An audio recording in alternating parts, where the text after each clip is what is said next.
দরকার নাই নতুন করে। তো যাই হোক, পূর্বের ক্লাসে যে কথা বলছিলাম এখনও সে কথাই সেই জায়গায় আবার ফিরে আসি।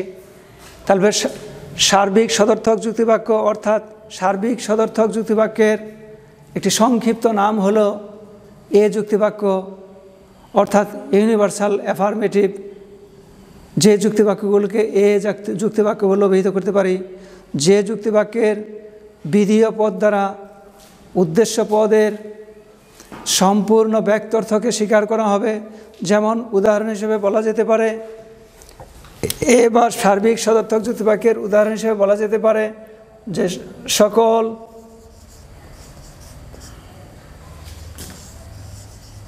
গরু হয় চতুষ্পদ। তাহলে এখানে সকল গরু হয় চতুষ্পদ, এখানে বিধেয় পদ চতুষ্পদ কথাটি উদ্দেশ্যের ব্যক্তার্থকে অর্থাৎ গরু বলতে যা বোঝায় তার সম্পূর্ণকে স্বীকার করছে। তাহলে তাদেরকে বলা হয় সার্বিক সদর্থক। যেমন ঘড়িটি নতুন, তাহলে এটি একটি সার্বিক যুক্তিবাক্য।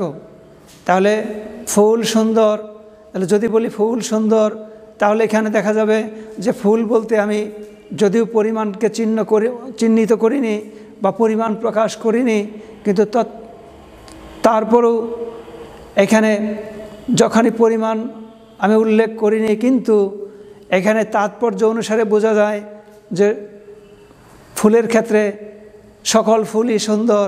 তাহলে এখানে সকল ক্ষেত্রটি প্রকাশ করার সঙ্গে সঙ্গে বাক্যের পরিমাণ প্রকাশিত হয়ে যাচ্ছে, অর্থাৎ বিধেয় পদ সুন্দর কথাটি দ্বারা ফুল কথাটিকে আমি সার্বিকভাবে স্বীকার করে নিচ্ছি।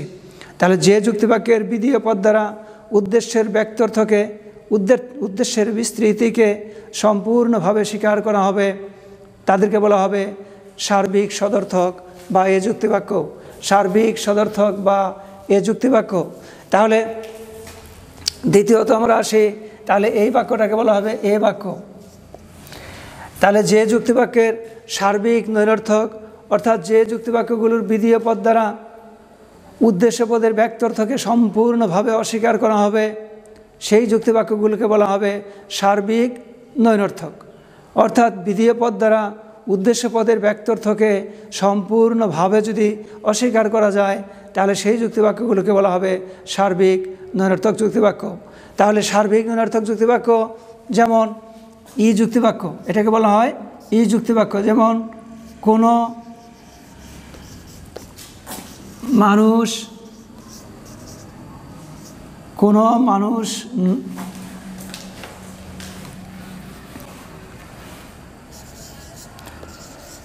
নয় নিখুঁত।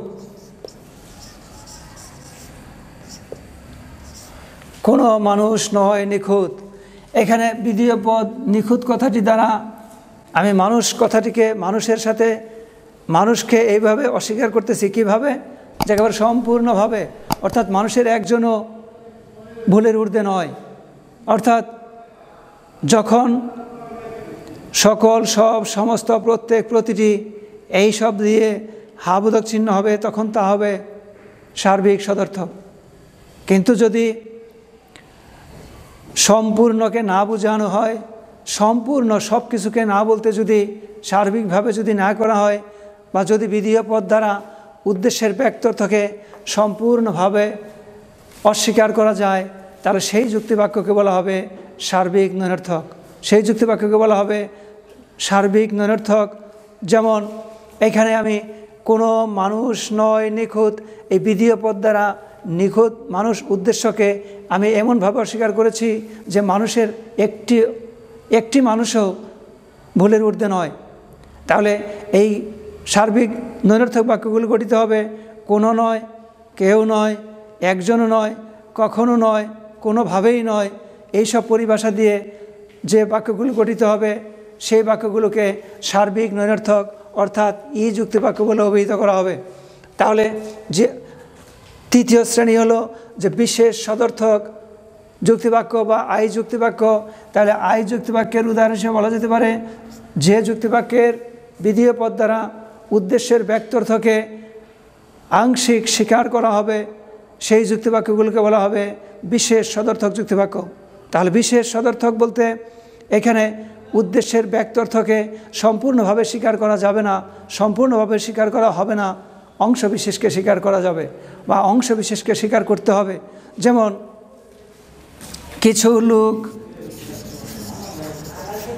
কিছু মানুষ হয় শিক্ষিত,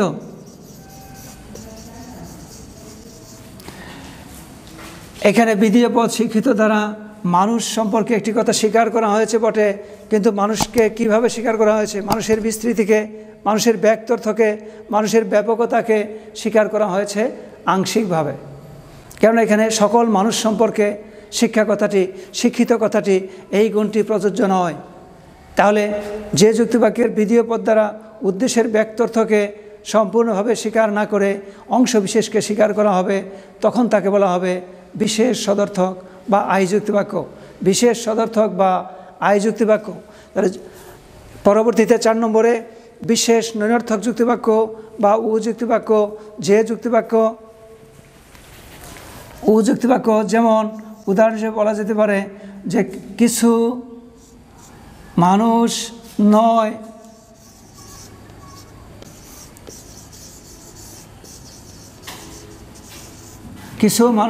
শিক্ষিত। তাহলে এখানে শিক্ষিত কথাটি মানুষ সম্পর্কে অস্বীকার করা হয়েছে। কিভাবে? মানুষের ব্যক্তার্থের অংশ বিশেষকে অস্বীকার করা হয়েছে। যে যুক্তিবাক্যের বিধেয় পদ দ্বারা উদ্দেশ্যের ব্যক্তার্থকে অংশ বিশেষ স্বীকার করা যাবে, অংশ বিশেষ অস্বীকার করা যাবে, অর্থাৎ অস্বীকার করা হবে কিন্তু ব্যক্তার্থের অংশ বিশেষ, তখন সেই যুক্তিবাক্যের বলা হবে বিশেষ নৈনর্থক যুক্তিবাক্য, অর্থাৎ তাকে বলা হবে উ যুক্তিবাক্য। তাহলে যুক্তিবিদ্যায় আমরা সকল বাক্যকে আমরা এই 4 ধরনের যে কোনো এক ধরনের যুক্তিবাক্য বলে অভিহিত করতে হবে।